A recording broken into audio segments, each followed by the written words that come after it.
1940s, the Australian Royal Flying Doctors Service gave rural homesteaders pedal-powered radio teletypes and medicine cabinets. When someone got sick, he or she would type in their symptoms, and a doctor would type back what medicine to take. This was the first use of telemedicine, and nobody thought it was some huge change.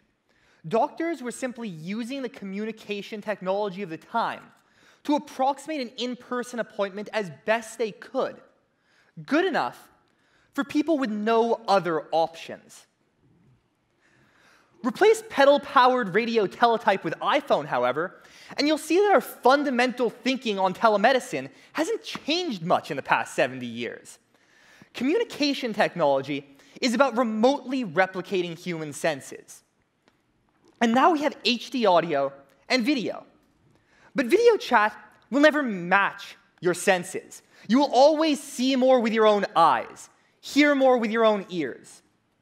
In order to realize telemedicine's potential, we can't just imperfectly replicate human senses.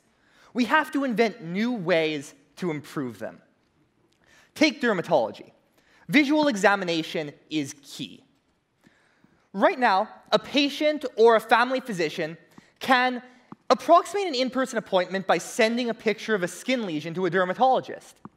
Many times, though, these pictures are poorly focused, poorly lit, and poorly composed. A system like this works only for people with no other options.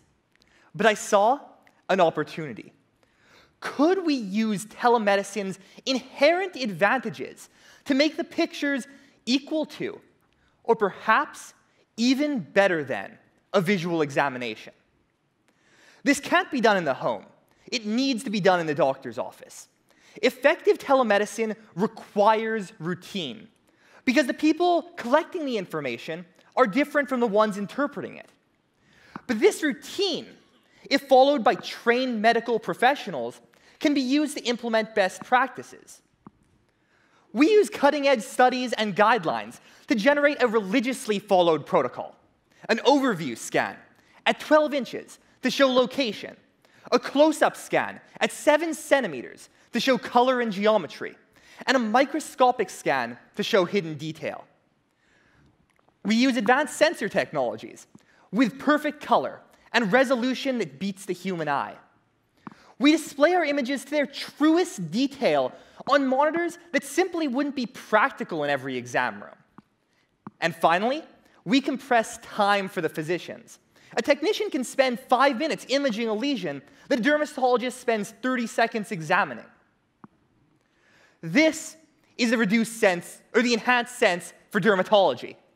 It's more than just a sensor.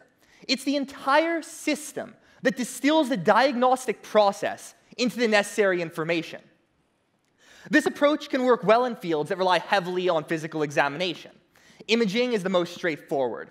It's easy to imagine an eye exam, or even a gastrointestinal exam being done using this approach. But it can also work well in biometrics-driven fields such as telecardiology.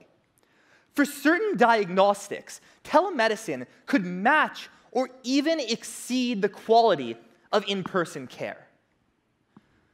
Telemedicine may have been developed in the outback for people with no other options, but today it has much broader potential.